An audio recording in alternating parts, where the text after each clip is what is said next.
Seorang warga di Bantul, Yogyakarta terancam kehilangan tanah seluas lebih dari 1.500 meter persegi lantaran sertifikat tanah miliknya mendadak berubah nama kepemilikan dan akan dilelang oleh bank karena menjadi agunan pinjaman yang sudah jatuh tempo.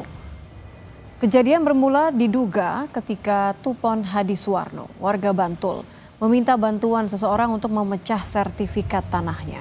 Namun lama tak ada kabar, ternyata sertifikat tersebut sudah berganti nama dan menjadi agunan pinjaman di bank sebesar 1,5 miliar rupiah.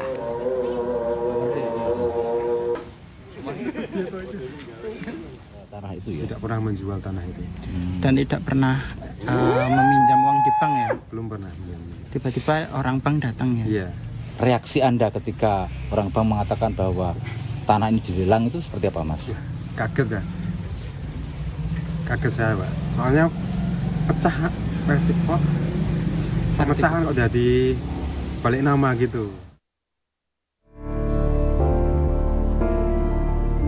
Tupon Hadisuwarno, pria berusia 65 tahun, warga Dusun Ngentak, Kelurahan Bangunjiwo, Kecamatan Kasihan, Kabupaten Bantul, Yogyakarta, kini dalam kondisi gundah.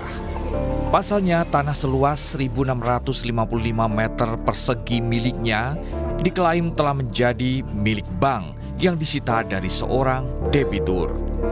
Tupon merasa tak pernah meminjam sepeser pun uang bank dengan mengagunkan sertifikat tanahnya.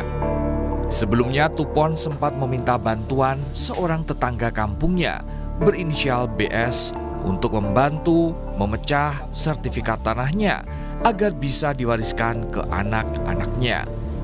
Namun sejak saat itu, Tupon tak pernah memegang lagi sertifikat tersebut.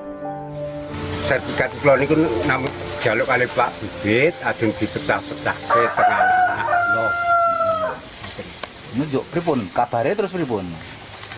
Kabare iki kula ngrenake nggih sesuk sira ya dadi Mbah ngoten niku.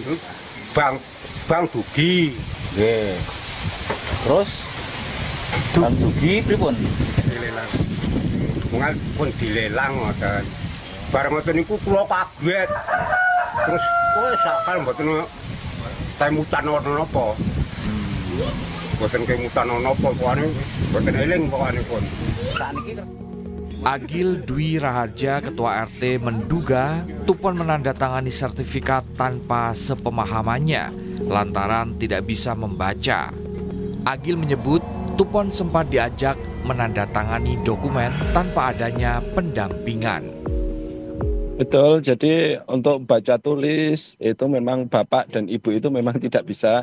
Terus Pak Tupon itu sudah mulai pendengarannya berkurang. Jadi memang Pak Tupon beserta istri itu 2 kali diajak tanda tangan di 2 tempat yang berbeda. Pertama di daerah Janti, kemudian yang kedua di daerah Krapyak. Namun di situ Pak Tupon itu tidak dibacakan apa maksud tujuan tanda tangan itu. Datang ke tempat langsung tanda tangan, setelah itu pulang. Doni Erwan Brilianto, Kepala Kantor Wilayah Pertanahan Nasional DIY, mengakui ada tanda tangan Tupon dan istri dalam peralihan sertifikat tersebut. Namun melihat proses peralihan sertifikat itu, Doni menyebut akan memblokir internal dan mengajukan penghentian sementara proses lelang sertifikat tersebut. Dan kita juga saat ini juga menyiapkan langkah-langkah selanjutnya lah. Pada saat ini kan akan dilakukan lelang ya oleh KPKNL, dan kami akan menyurati kaitannya dengan adanya sengketa ini, dan kemudian kita juga lakukan yang mungkin nanti kita juga akan melakukan kajian terhadap sengketa ini dan akan melakukan blokir internal supaya tidak diproses di sengketa Mbah Tupon, sambil kita juga akan membantu Mbah Tupon ini. Mungkin begitu. Sengketa lahan ini juga telah dilaporkan pihak keluarga ke pihak kepolisian. Polda DIY telah menerima laporan terkait kasus tersebut pada 14 April lalu dan masih dalam proses penyelidikan. Tim Liputan Kompas TV.